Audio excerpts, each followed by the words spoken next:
desde el principio cuando te necesité, desde el momento cuando la mirada alcé, desde ese día cuando sola me encontraba,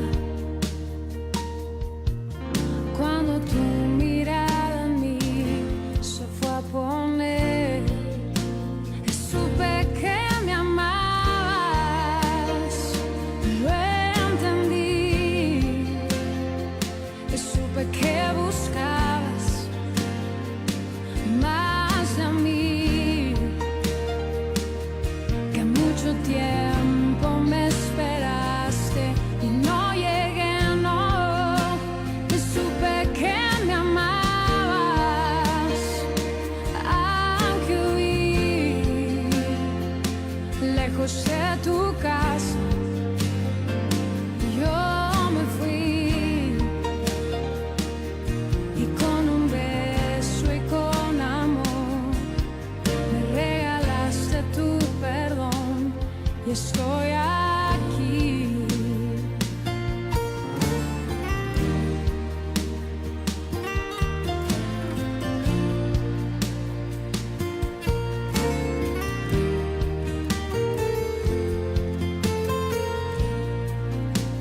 Y cuando lejos me encontraba, te sentí, sabía que entonces me cuidabas y te oí, como un susurro fue tu voz en el silencio,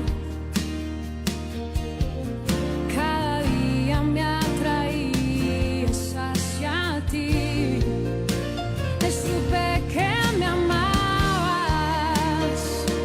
lo entendí, supe que buscabas más de mí, que mucho tiempo me esperaste, no llegué, no, supe que me amabas,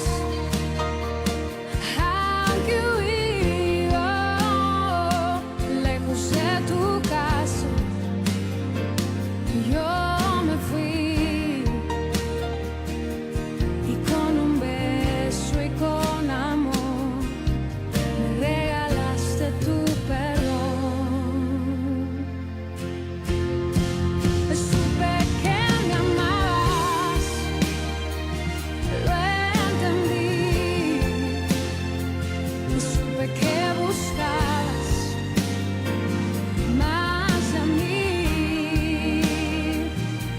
que mucho tiempo me esperaste y no llegué, no, supe que me amabas, aunque huí lejos de tu casa, yo me fui, y con un beso y con amor me regalaste tu perdón, y estoy aquí.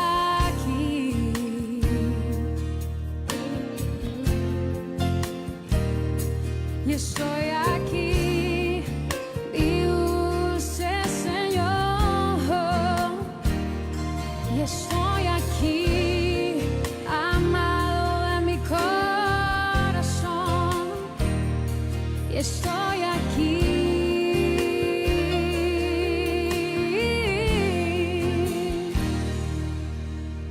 y estoy aquí.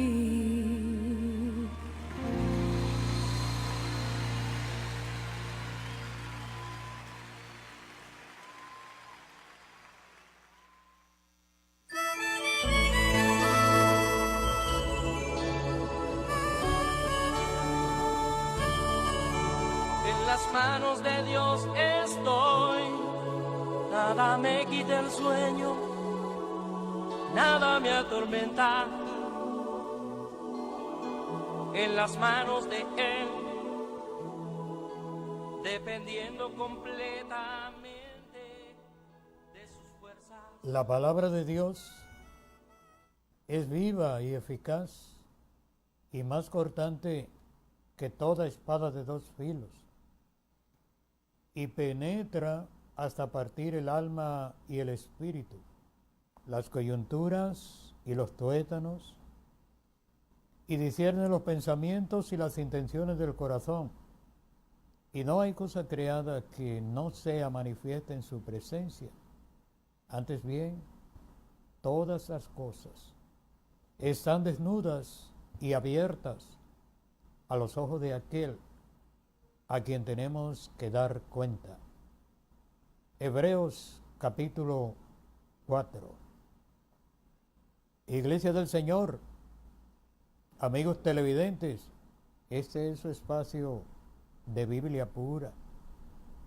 Gloria a Dios porque nos permite compartir su comunión a través de sus santas palabras. En San Mateo 18:20, Jesús dijo: donde quiera que hay 2 o 3 congregados en mi nombre, ahí estoy yo en medio de ellos. Por esto nos congregamos como iglesia en el nombre del amado Jesucristo y confiamos en que su presencia está en medio nuestro. Oremos. Amado Señor, muchas gracias te damos por todo el bien que nos ha dispensado. Gracias, Señor, por habernos llamado con tu llamamiento santo y habernos dado permanentemente tu seguimiento amoroso. Gracias por todos aquellos que de una forma u otra aportaron el bien tuyo para que nosotros pudiésemos llegar a tus caminos. Muchas gracias. Ayúdanos a actuar en consecuencia y hacer lo mismo con los demás. Concédenos la bendición de poder tener tu palabra como una vivencia en nosotros. Concédenos hablar hoy palabras edificantes y que glorifiquen tu santo nombre. Lo rogamos en el nombre del amado Jesucristo. Amén. Amén. A todos los discípulos de Jesucristo, bienvenidos a participar de Biblia pura. Iglesia del Señor, el buen testimonio del buen comportamiento nuestro y nuestra perseverancia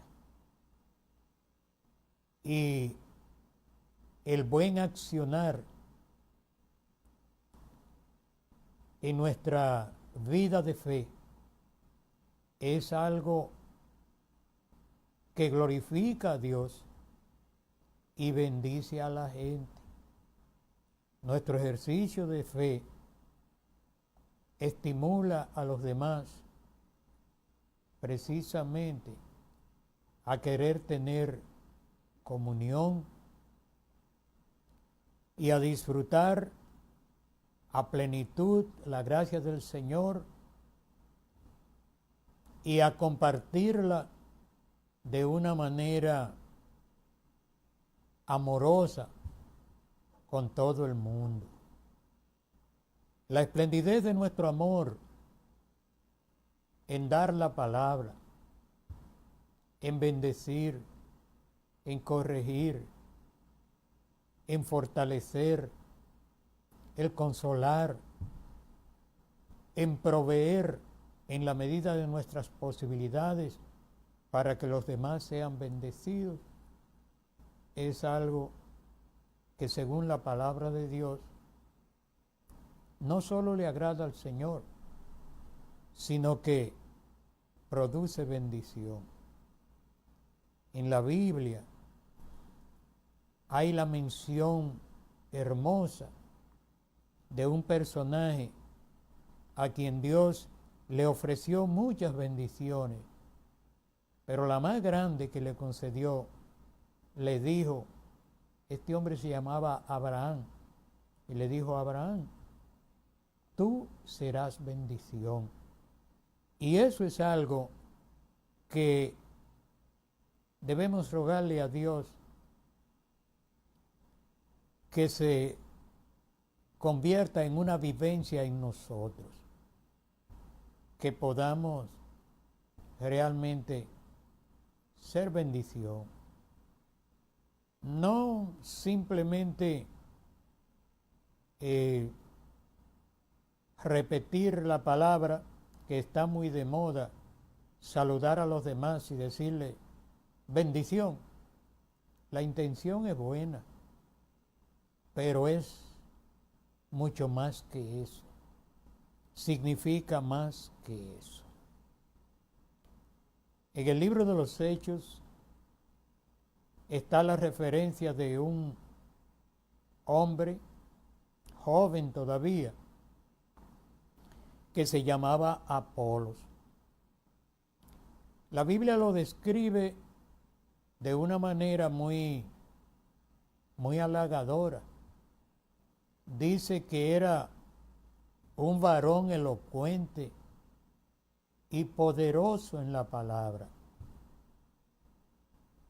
Esa bendición que tenía Apolos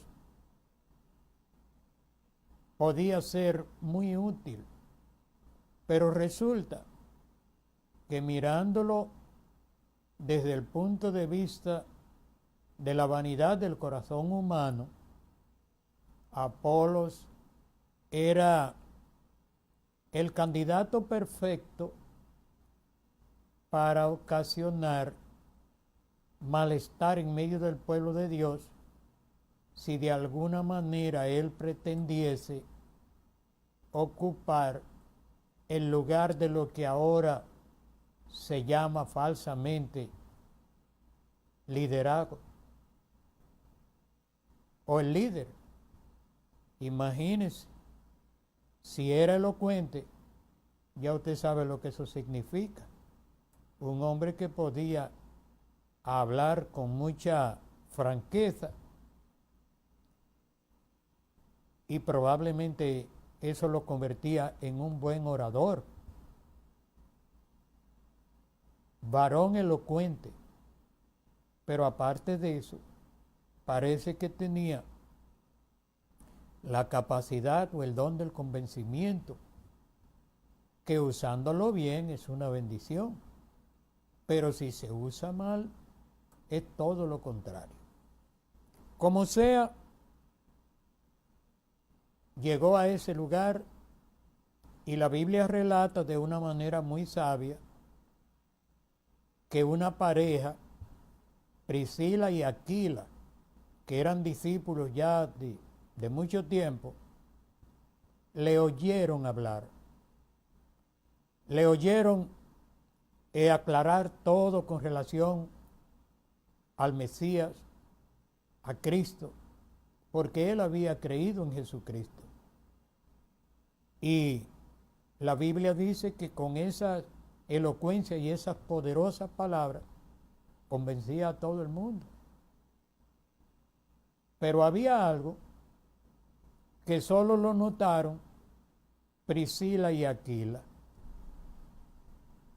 porque en su comunión y en su desarrollo, en su aprovechamiento cuanto al conocimiento de la vida espiritual, la Biblia no especifica cómo se dieron cuenta, pero todo el que ha perseverado mucho tiempo, pues cuando oye a alguien que muestra demasiado suficiencia humana para hablar de Dios y de las cosas que tienen que ver con la comunión del Señor, se da cuenta inmediatamente donde hay un principio de equívoco, no con mala intención, sino que la formación no da para más muchas veces.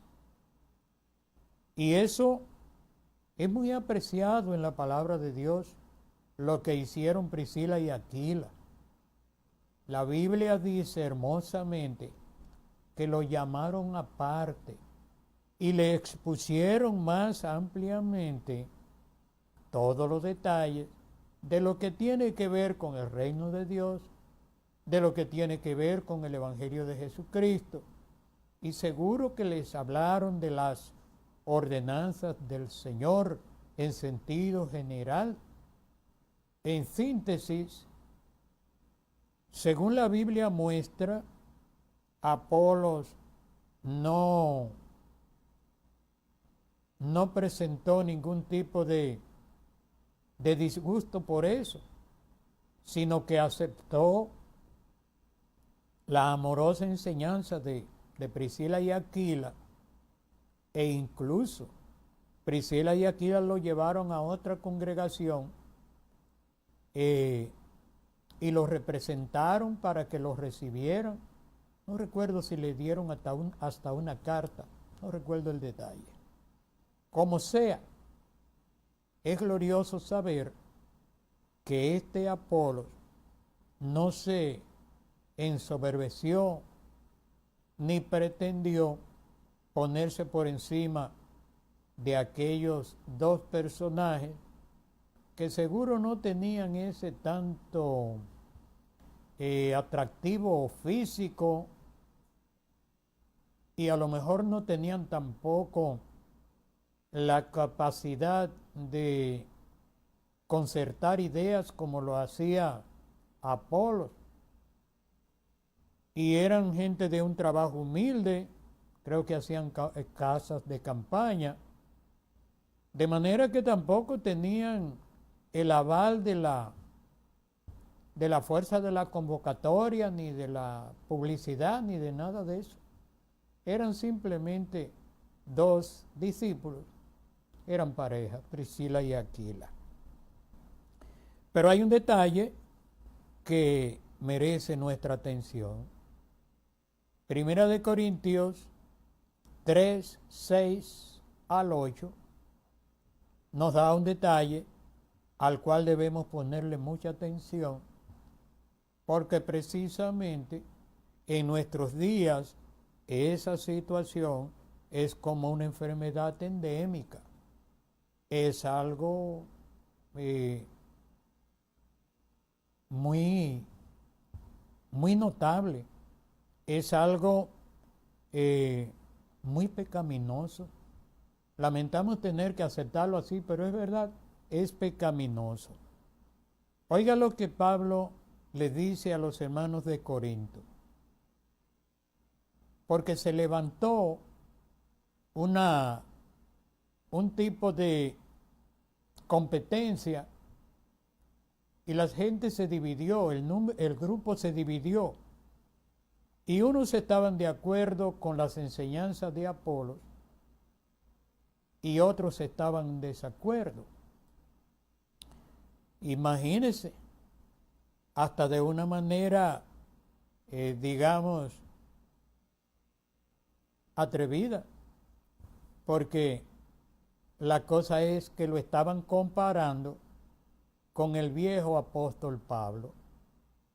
Pablo, primero que nada anciano, que lo había dejado todo por la causa del Señor. Pablo, un intelectual terminado. Pablo, un hombre de un ministerio indiscutible. Pablo, un hombre engrandecido por el Señor. Y cuando Pablo enfrenta la situación, no pretende de ninguna manera ni siquiera insinuar que ese muchacho era un inepto y que estaba envanecido o cualquier cosa de esa dura. No, Pablo no hizo eso, porque precisamente, el mismo Pablo en otra oportunidad dijo que el Señor fue el que constituyó apóstol, profeta, evangelista, pastor, maestro, presbítero, obispo, diácono y anciano.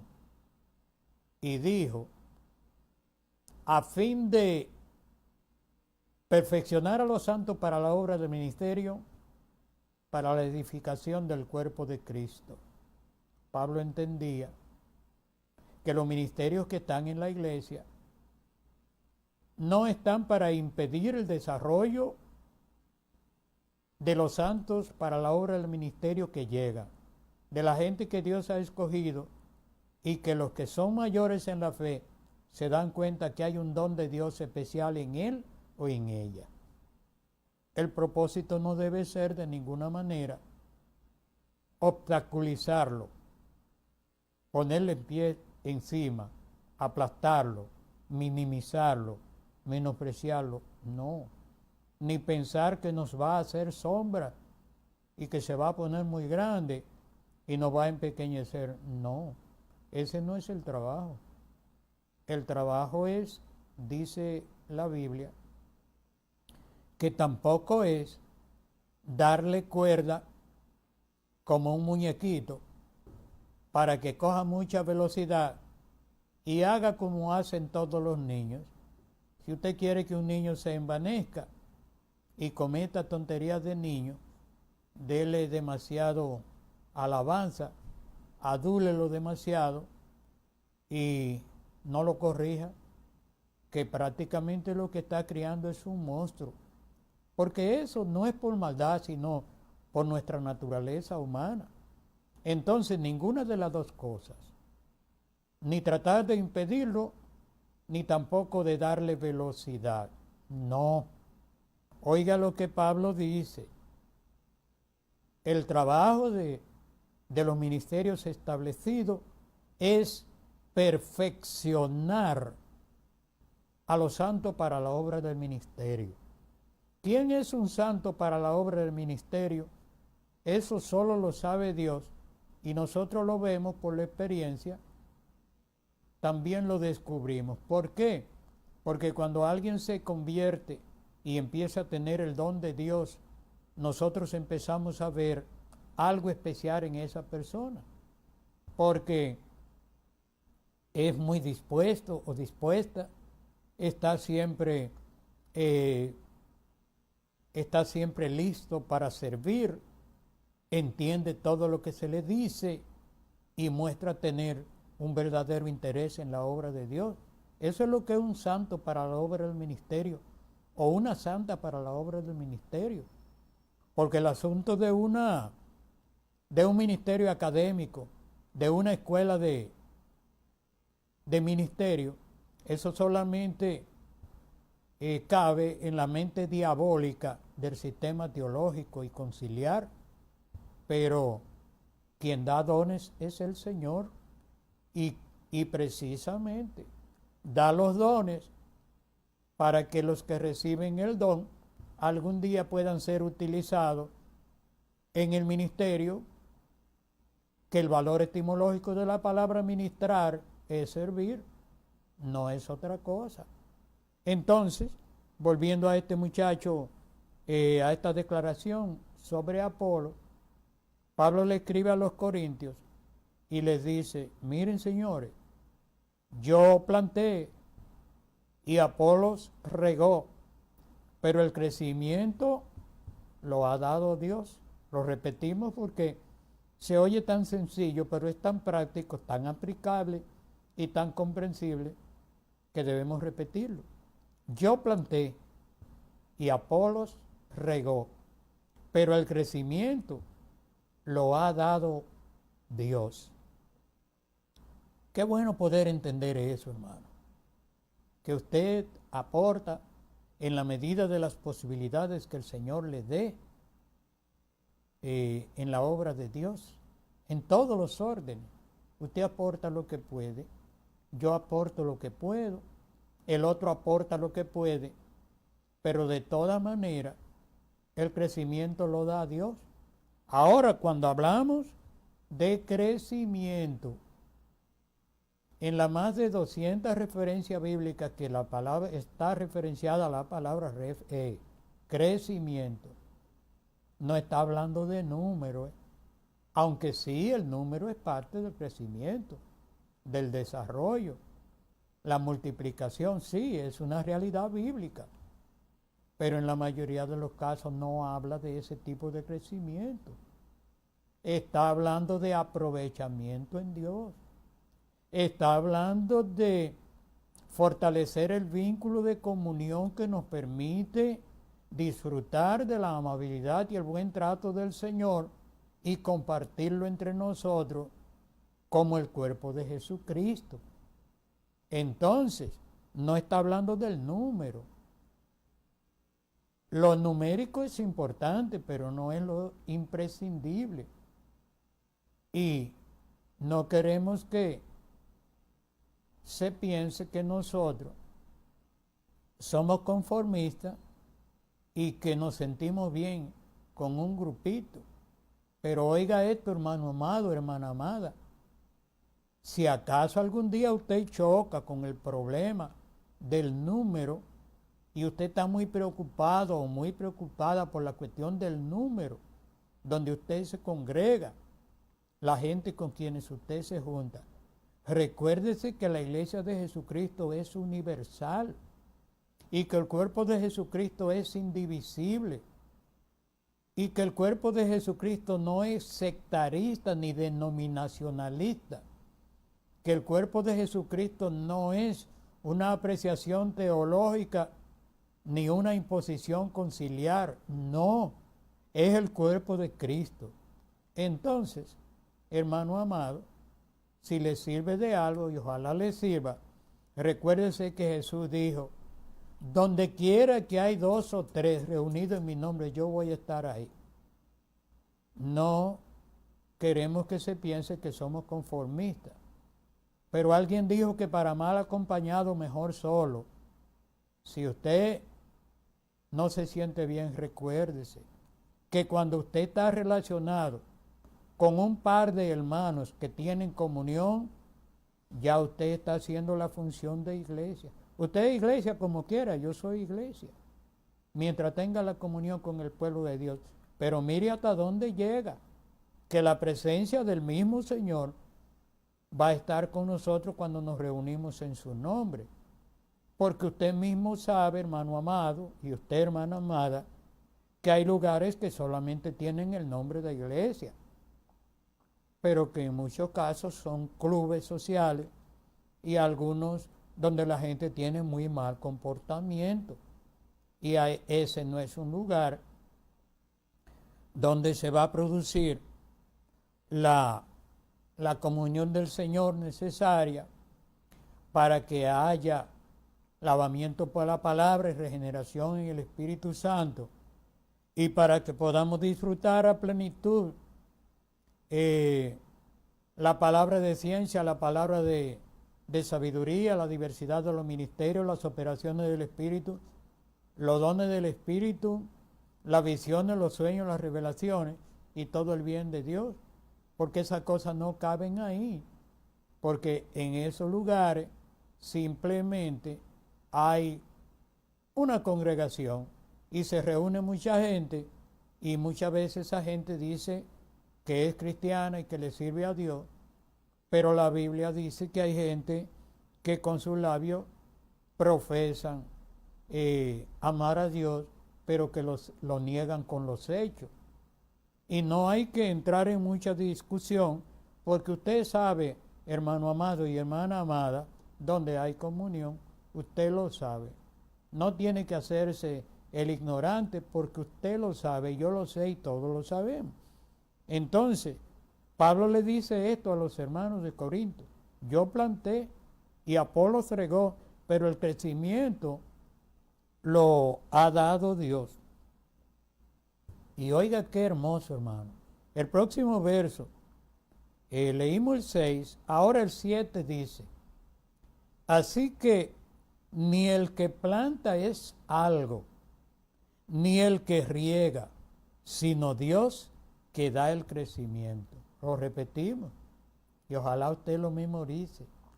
Así que ni el que planta es algo, ni el que riega, sino Dios que da el crecimiento. Esa sí es una bendición grande.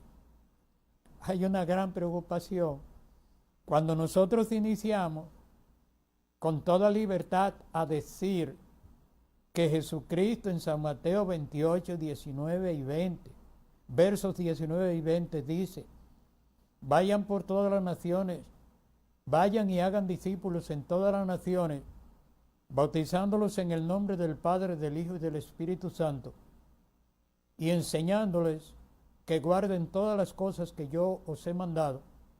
Y he aquí, yo voy a estar con ustedes todos los días hasta el fin. De ahí nosotros hemos sacado la conclusión de que el creyente que no discipula, ni bautiza, ni enseña, no sabemos exactamente en qué posición está, pero no está en la posición de alguien que es siervo de Jesucristo y que realmente tiene comunión con el Señor, porque eso fue lo que el Señor dijo. Como sea, alguien nos pregunta: ¿y si hacemos eso, cuándo crece la iglesia? Y si hacemos eso, ¿cómo vamos a nuclear la gente para que estén con nosotros?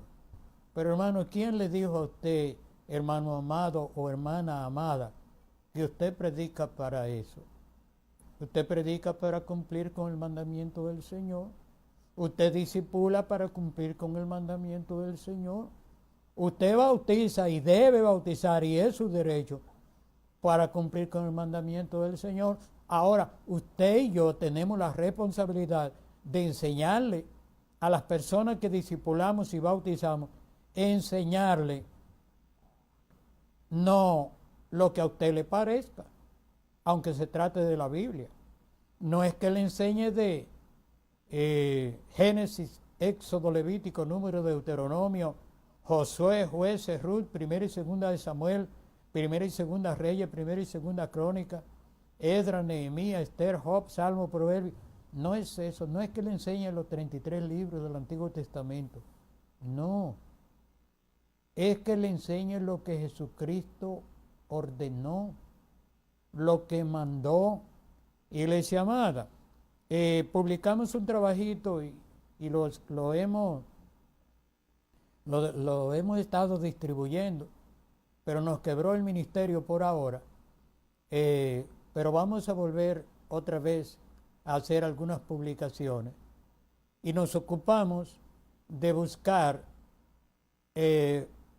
unas 75 referencias que hablan de mandamiento de Jesucristo, no de un profeta, no de Elías, no de Samuel, no de Ezequiel, no de los reyes de Israel, no de ninguno de los profetas, no, los mandamientos de Jesucristo. Y creemos que uno de los grandes problemas que enfrenta la iglesia hoy es que no conoce los ministerios, no conoce los mandamientos de Jesucristo. Conoce mandamientos de toda la Biblia y de todos los personajes bíblicos, pero no conoce los mandamientos de Jesucristo, hermano amado. Y Jesucristo es el suyo, y Jesucristo es el mío, porque usted y yo lo que somos es iglesia. Y nuestra salvación depende de la bendición de que Dios ha puesto la fe suya en nuestros corazones para que creamos en su amado Hijo. Y fue su amado Hijo el que murió por nosotros, pero no se quedó muerto, resucitó. Y la Biblia dice que va a venir a buscarlo a usted y a mí. No es que usted no me hable de Elías, Moisés, Josué y fulanito, sí, eso está bien como información, pero Jesucristo es mi Salvador y el Salvador suyo. Así que ni el que planta ni el que planta es algo, ni el que riega, sino Dios que da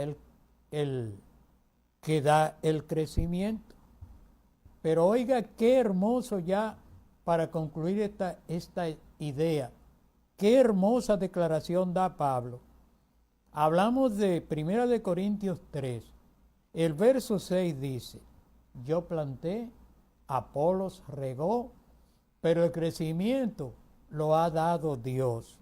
El verso 7, así que ni el que planta es algo, ni el que riega, sino Dios que da el crecimiento.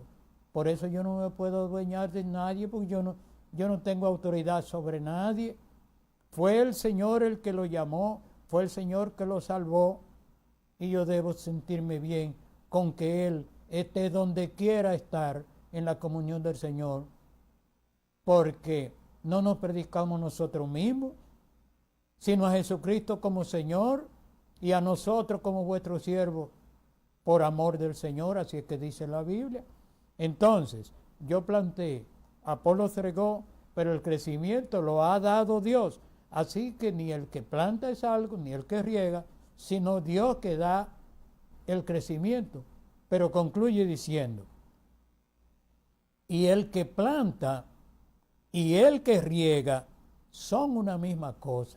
Qué glorioso, qué bueno, que yo pueda entender que lo que usted está haciendo, sembrando, le gusta al Señor, le agrada al Señor y produce bendición por lo que usted siembra. Pero no me menosprecie porque yo a lo mejor no estoy sembrando según usted entiende, pero yo estoy regando. Y oiga lo que dice Pablo, son una misma cosa. Hermano, en el Señor nadie es más que nadie. Y nadie tiene más derecho que nadie. Por eso, cuando un hombre o una mujer me habla de alguna forma, de esa forma prepotente, como la gente habla de maestría, de doctorado, de especialidades, de PH y ese tipo de cosas, para minimizarme y hacerme creer que es más que yo.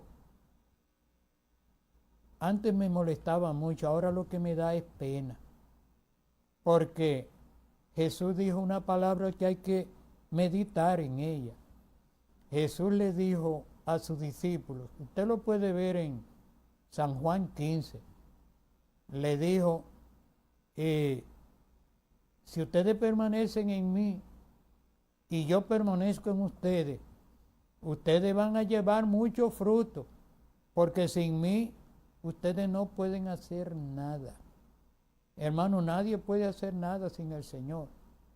Y Jesucristo fue tan espléndido que dijo en una oportunidad que cualquiera que le diera un vaso de agua a uno de sus pequeñitos no iba a perder su recompensa.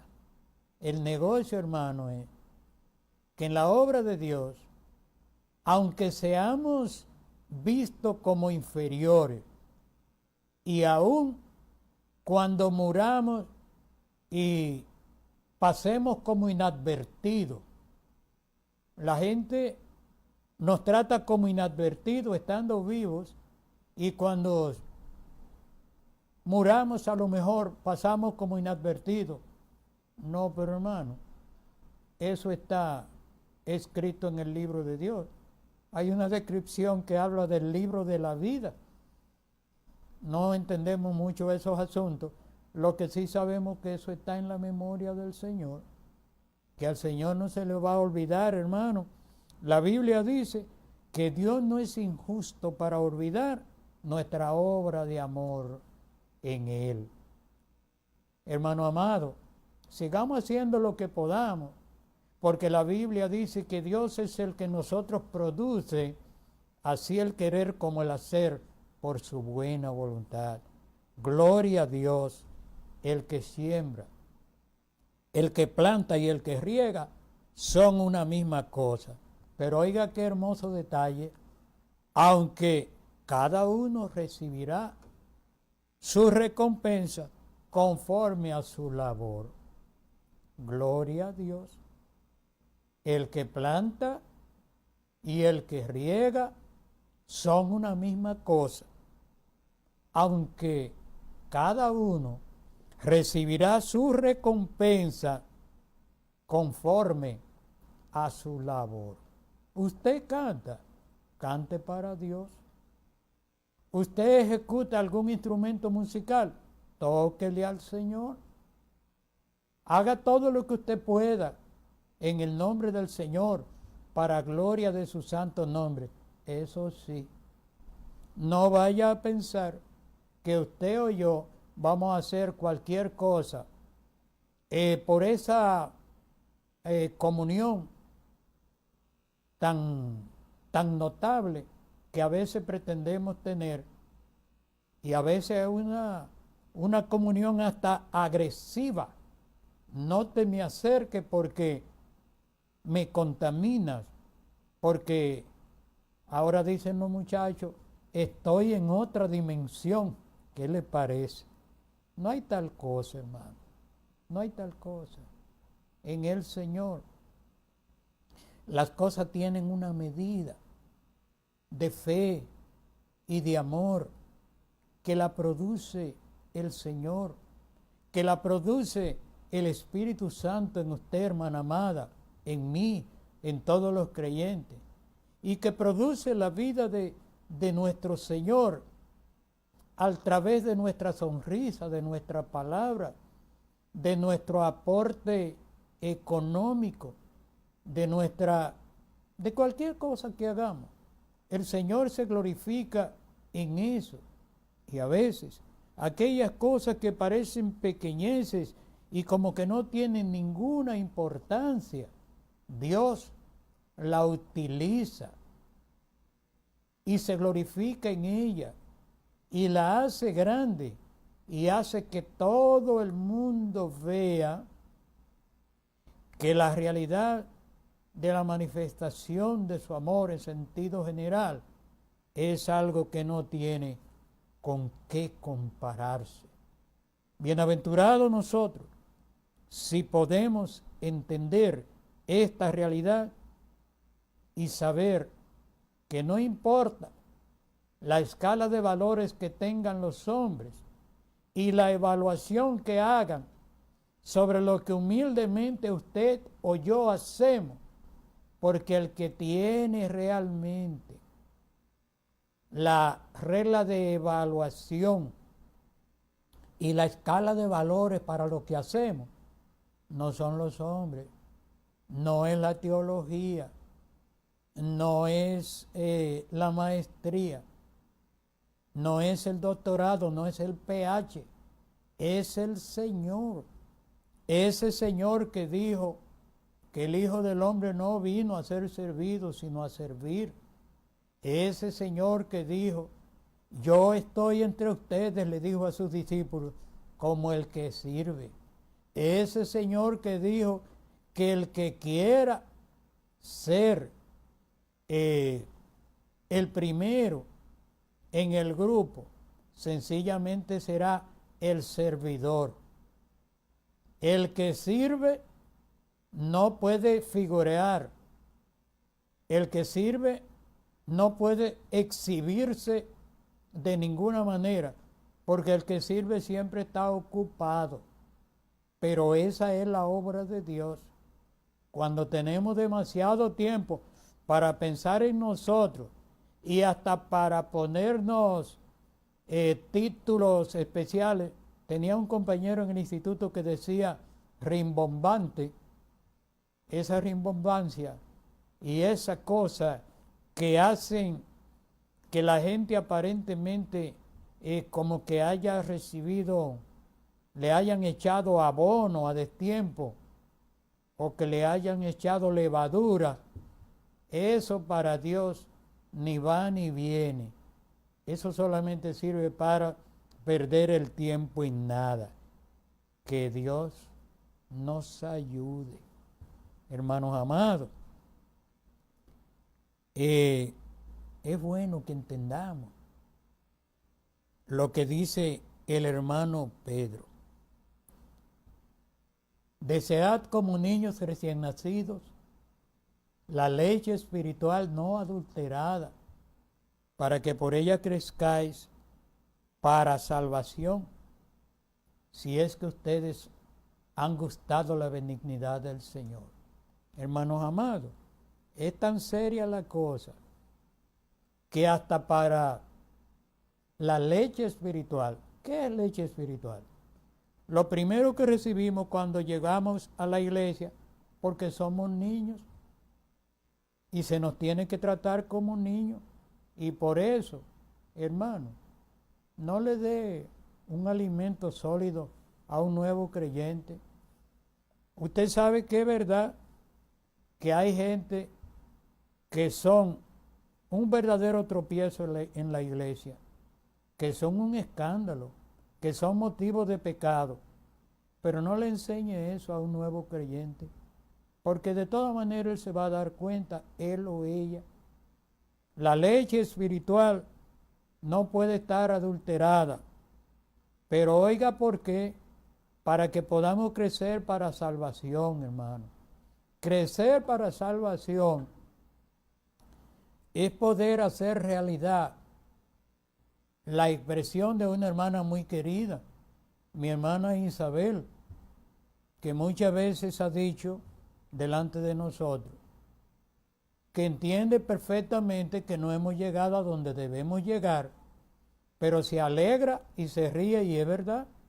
Ella dice, y eso lo compartimos, no estamos donde debíamos estar, pero no estamos donde estábamos tampoco.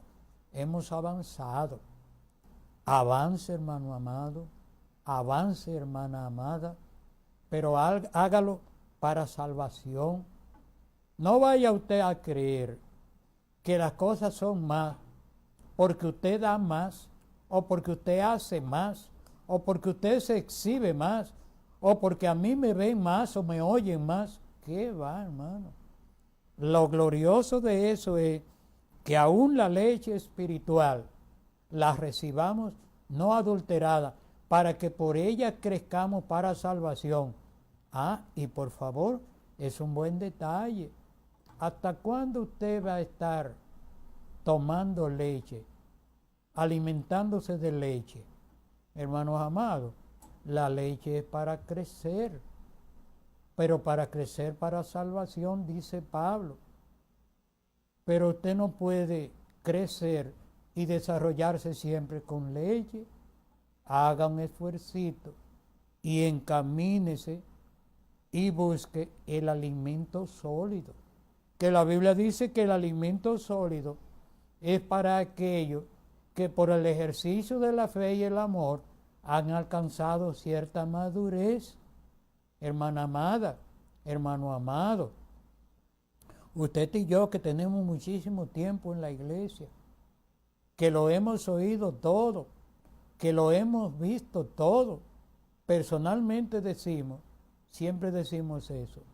Dios ha sido bueno con todo el mundo, pero nosotros pensamos, yo pienso que conmigo ha sido más bueno que con todo el mundo, y a lo mejor usted pensará eso, pero nosotros que hemos estado en medio del pueblo de Dios y hemos tenido que bregar con todo tipo de cosas. Pablo dijo que había tenido que bregar con fieras, y hasta dijo, y yo muero cada día. No se sabe con cuántas fieras habrá tenido que luchar usted y cuántas veces habrá tenido que morir, cediendo su derecho y siendo minimizado y siendo apocado y esa cosa. Pero hermano amado, a usted y a mí no nos luce por eso, ni encogernos en un rincón a llorar desconsoladamente y a perder la comunión por eso, ni tampoco escandalizarnos por nada, porque esas cosas siempre han pasado. Le pasaron a usted y le pasaron a muchos hermanos y nos han pasado a nosotros también. Y Pedro, para concluir, dice que todos los que somos fieles, después que hayamos padecido un poco de tiempo, Él mismo nos perfeccione, nos fortalezca y nos establezca en su reino para gloria de su santo nombre. Que Dios nos ayude. Sí, que Dios nos ayude. Muchas gracias, hermanos amados, por participar con nosotros hoy de Biblia Pura. El fin de semana, vaya a su congregación, dignifique sus ministerios, su pastor, sus diáconos, la gente que sirven al pueblo de Dios. Dignifíquelo con su sonrisa, con su aprobación y hasta económicamente, de ser posible. Lleve sus diezmos a la iglesia, hermano amado. Si el lugar donde usted se congrega hay alfolí, llévelo ahí. No administre el diezmo que no es suyo. El diezmo es para llevarlo al alfolí. Pero la Biblia dice que es para que haya alimento en la casa de Dios. Si no hay alfolí en el lugar donde usted se reúne, entonces mire a los hermanos necesitados de la iglesia y dele sus diezmos, que con ese propósito fue que Dios dijo que hubiese diezmo, alfolí y alimento en la casa de Dios. Si Dios lo permite, nos vemos de nuevo el lunes. Hasta entonces, Dios le bendiga.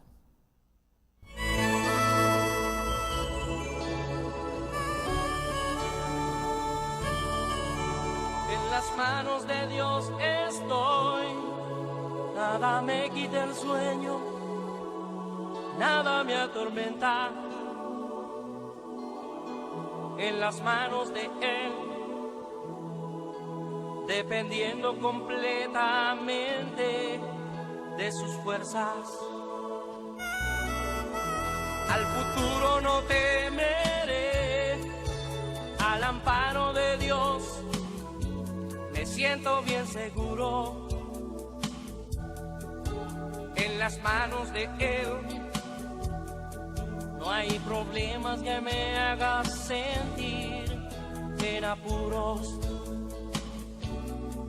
Cuida de mí.